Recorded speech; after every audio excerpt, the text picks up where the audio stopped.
यही है बोडवा के लेहू ना जेते वो कुछ लेबू तू वहाँ ले बना ला बोडवा के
दिखाई पड़े तब वो मानेगा।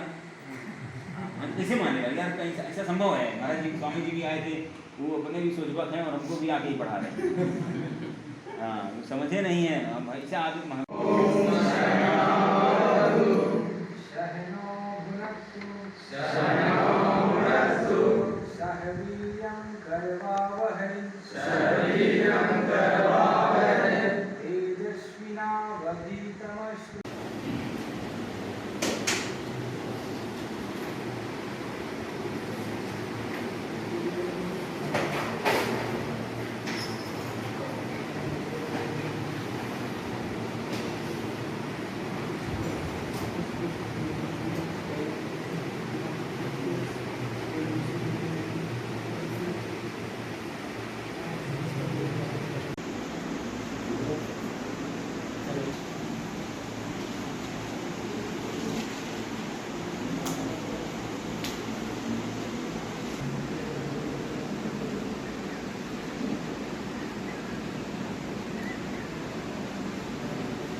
हमारा जो लाइब्रेरी है उसे हमें आगे बढ़ाने में सहयोग कर रहे हैं और ये इस महंत जी के द्वारा, महंत हेमनारायण गिरी जी के द्वारा ये लाइब्रेरी फ्री सेवा हमारे लिए खोला गया है।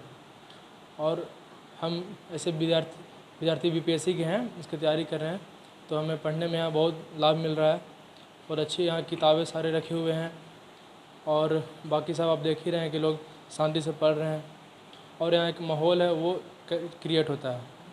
जैसे घर पे आप पढ़ सकते हैं पर यहाँ एक है कि माहौल क्रिएट होता है।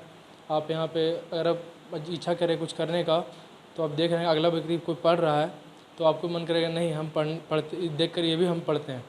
तो यही बात है कि यहाँ एक माहौल मिल रहा है। ये महंत हेमनारायण जी के द्वारा ये जो किया गया प्रोग्राम बहुत अच्छा है, इससे हम बहुत सहमत हैं और आप सबसे यही कहते हैं कि इसका आप सहयोग करिए, इसको आप बढ़ावा दीजिए। धन्यवाद।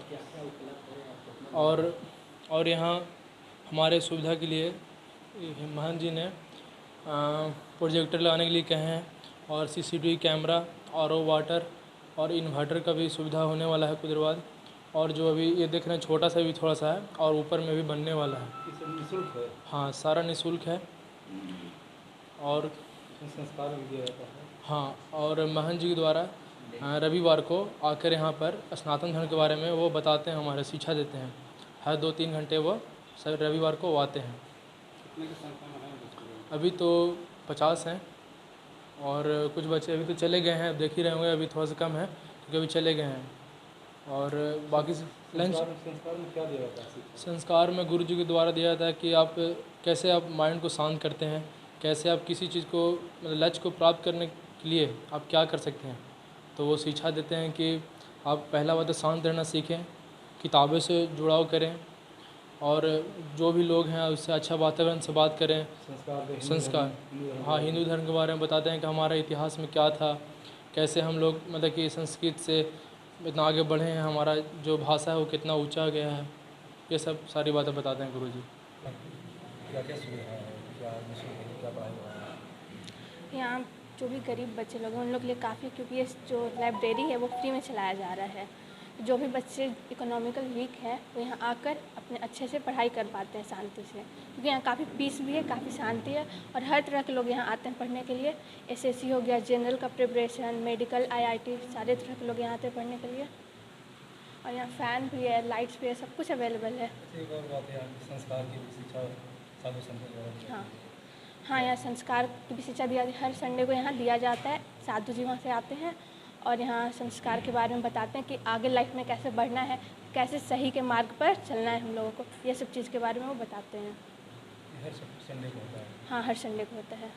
क्या क्या मतलब बताते हैं संतों के द्वारा? कैसे हम लोग को सच के मार्ग पे चलना है, पढ़ाई के साथ साथ आगे कैसे किसी के साथ बिहेव रखना है, ये सब कुछ के बारे में बताया जाता है। हिंदू धर्म परंपरा के बारे में? हाँ, हिंदू धर्म, सनातन धर्म, ये सब के बारे में बताया जाता है कि धर्म हमारे लिए क्या है, उसका क्या यूज है हमारे लाइफ में, ये सब के बारे में। किस किस क्लास के यहाँ स्टूडेंट आते हैं? यहाँ 12th और जो कंपटीशन वाले जो जॉब के लिए तैयारी कर रहे हैं वैसे लोग बस आते हैं। किस चीज़ का हम मेडिकल का कर रहे हैं। आसपास के जो क्षेत्र के जो युवा हैं वो अध्ययन भी करें और साथ साथ संस्कार भी पा सके, तो मठ के जो महात्मा हैं वो तत्वबोध आदि जैसे भगवान शंकराचार्य जी के प्रकरण ग्रंथ है वेदांत के एवं भारतीय दर्शन से परिचय कराने के लिए परंपरागत वेदांत और परंपरागत दर्शन का भी अध्ययन रविवार के दिन कराते हैं। हमको लगता है कि बिहार में इस तरह का कहीं नहीं है। हाँ, वर्तमान ज्ञात स्थिति में तो अभी कहीं नहीं दिखाई दे रहा है। क्या उपयोगिता छात्रों के लिए बिहार में?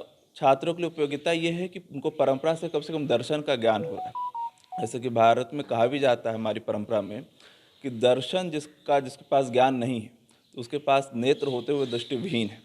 तो दर्शन ही समस्त विषयों को देखने का और समाज को समझने का एक नवीन हम लोग को दृष्टि प्रदान करती है। तो ये सबसे बड़ी और युवाओं के लिए उपयोगिता हमको दिखाई देती है। जिस लाइब्रेरी की शुरुआत हुई तो उस दिन कितने स्टूडेंट हो, आज के समय में कितने स्टूडेंट, क्या रुझान है सबका स्टूडेंट? प्रारंभ में तो कुछ बच्चे आते थे, 10 से भी कम ही संख्या थी। आज लगता है 70 से अधिक संख्या है। निःशुल्क यहाँ? बिल्कुल निःशुल्क रूप से लाइब्रेरी का संचालन किया जा रहा है। लोक हितार्थी इस लाइब्रेरी का संचालन किया जा रहा है। संचालनकर्ता यहाँ बोधगया मठ और इसमें सहयोग जो प्राप्त हो रहा है वो चंद्रकांत जी हैं और उनके संस्था का नाम वृक्ष फाउंडेशन हुआ, पटवा टोली से हैं, तो उनका भी सहयोग बहुत प्राप्त हो रहा है। मतलब यहाँ किताबी ज्ञान के साथ साथ संस्कार का? जी बिल्कुल बिल्कुल। क्या? जो जो आधुनिक पुस्तकों का जो ज्ञान है और साथ साथ जो संस्कारों जो हमारे हो गए भारतीय संस्कार दर्शन एवं उसकी वैज्ञानिकता, व्यवहारिकता, आध्यात्मिक तीनों धरातल पर उसकी क्या उपयोगिता है, इस विषय को लेकर के कार्य किया जा रहा है। क्या नाम है? मेरा नाम अंकित शिवम हुआ। पुस्तकालय का नाम यहाँ पर हेमनारायण गिरी पुस्तकालय है। वर्तमान जो आप ये ढांचागत मठ देख रहे हैं, जो वर्तमान प्रदेश दिख रहा है, इसमें भी एक पुस्तकालय है। तो उसकी स्थापना हेमनारायण गिरी जी ने की थी। बहुत विद्वान यहाँ के महंत हुए, तो उन्हीं के नाम पर इस पुस्तकालय का नाम हेमनारायण गिरी पुस्तकालय रखा गया है।